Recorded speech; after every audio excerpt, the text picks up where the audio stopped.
அன்பான வணக்கங்கள். மக்கள் நீதி மய்யம் சார்பாக பேசுகிறோம். இந்த பேசு தமிழா அப்படிங்கிற ஒரு சேனலில் ஒரு நபரை இன்டர்வியூ பண்ணுறாங்க. அவர் பேர் ரவின்னு சொல்லிட்டு பேசுகிறாரு. அவர் என்ன பேசுகிறாருங்கிறது அவருக்கு தெரிஞ்சு தான் பேசுகிறாரா, இது எந்த நாட்டில் உட்காந்து பேசுகிறாரு? ஜனநாயக நாட்டில் கருத்து பதிவு பண்ணுவது ரொம்ப சாதாரணமான விஷயம். எல்லாத்துக்கும் அந்த உரிமை இருக்குங்கிறதெல்லாம் நாங்கள் ஒத்துக்கிறோம். ஆனால் இவர் கருத்து பதிவு பண்ணுறேங்கிற சாக்கில் என்னென்னவோ பேசுகிறாரு. மரியாதைங்கிறது அளவுக்கு கூட இல்லை. எல்லாத்தையும் ஒருமைப்படுத்தி பேசுகிறாரு.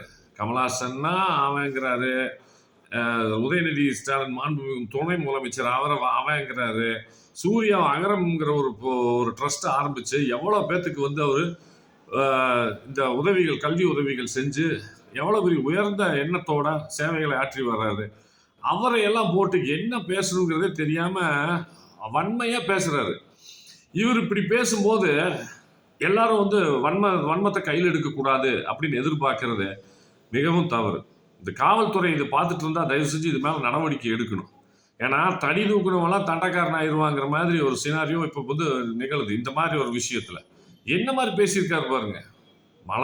மலங்கிறாரு, அவங்கிறாரு, இவங்கிறாரு, ரொம்ப தரங்கிட்டு பேசுகிறாரு. கருத்து பதிவு இப்படி தான் பேசுவேன்னா அப்புறம் எங்கள்லேயும் ஆளுங்க இருக்கிறாங்க. வன்மத்தை கையில் எடுக்கக்கூடாதுங்கிறதுக்காகத்தான் இன்றைக்கும் எல்லாருமே அமைதியாக போயிட்டுருக்கோம். புரியுதா? தேன்கூடு மாதிரி ஒரு கட்சி தலைவனு, அதுவும் இல்லாமல் அவர் பெரிய இந்தியாவோட ஐக்கானு, ப்ளஸ் ராஜ்யசபா எம்பி அவர். இன்றைக்கி அவர் பேசுகிறாரு அப்படின்னா சரி தவறுதலாக பேசுகிறாருன்னே வச்சுக்குவோமே. உதாரணத்துக்கு உன்னோட பதிவு எப்படி நீ போடுவேன்? மரியாதையாக போடணும். இல்லைங்க அவர் பேசுகிறது இந்த மாதிரி இருக்குது. எங்களுடைய சனாதனம்னா என்னப்பா? சனாதனம்னா என்ன? Good moral of life and purpose of life தான் சனாதனம். அதே தெரியல உனக்கு. நீ எப்படி இது என்ன மாரலாக பேசுகிற? அண்ணாடு டிவியில் நடிச்சிட்டு இருந்த நீ, உனக்கு சந்தர்ப்பம் கிடைச்சதுன்னா வயிற்ற கழுவிட்டு இருந்த ஆள் நீ. நான் வாயில் எனக்கு வருது, கேவலமான வார்த்தைகளாக வருது. ஆனால் அடக்கிட்டு தான் பேசுகிறோம். புரியுதா? அதெல்லாம் நீ என்ன வேணால் பேசு, அப்படியே கை கட்டி நின்று சொல்லுங்க ஏச்சமா அப்படின்னு கேட்போம்மா நம்ம. அப்படிலாம் நினச்சிட்டு இருக்காங்க ரவி. நீ பார்த்துட்டு இருக்கிறது மக்கள் நீதி மய்யம்ங்கிறது ஒரு பக்கம் இருந்தாலும் அதில் அவர் கமலஹாசனுக்கு உலகம் பூரா ஃபேன்ஸ் இருக்கிறாங்க. ஏன்னா அவர் எவ்வளோ ஒரு பெரிய ஆளுங்கிறது இன்னும் ஆழமாக புரிஞ்சுக்கிறதுக்கு இன்னும் அறிவு வளரல. அவ்வளோதான் சொல்லுவேன். உனக்கு பேசிக்காக பேசுறதுக்கே நீ தமிழன் சொல்கிறதுக்கே தரங்கட்டு போன ஒரு ஆளுங்கிறத நான் சொல்லுவேன். நீ இந்தியனாக இருக்கிறது வேற, ஃபஸ்ட்டு தமிழனாக இருக்கிறதுக்கே நீ தகுதி இல்லாதவன். என்ன நீ பேசிகிட்டு இருக்க?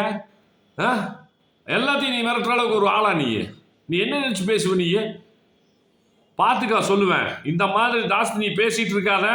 உனக்கு இதனால எவ்வளோ ரிப்பர்கஷன் வருங்கிறது உனக்கு தெரியாது ராஜா. நீ பார்த்துக்கா. ஏன்னா இப்படி நீ இன்னொரு பதிவு போட்டுறாத. அதே மாதிரி யாரும் இந்த மாதிரி பதிவு போடுறதுக்கு முன் வராதிங்க. அவ்வளோதான் சொல்லுவோம் நாங்கள். ஏன்னா எல்லாருக்குமே நாகரீகம்னு இருக்குது. நீ கடைப்பிடிக்கிறப்ப தான் நாங்களும் கடைப்பிடிப்போம். அநாகரீகமாக நீ நின்றுட்டு நாகரீகமான ஆளுங்க தானே நீங்கள் வன்மத்தை கையில் எடுக்காதீங்கன்னா சொல்லாதப்பா. அது வேறு மாதிரி போகும். பார்த்துக்கோ. உனக்கு அதான் எச்சரிக்கிறேன். இது உன் நல்லதுக்காக சொல்கிறேன். இதோட நிறுத்திக்கோ. அவ்வளோதான் சொல்லுவேன்.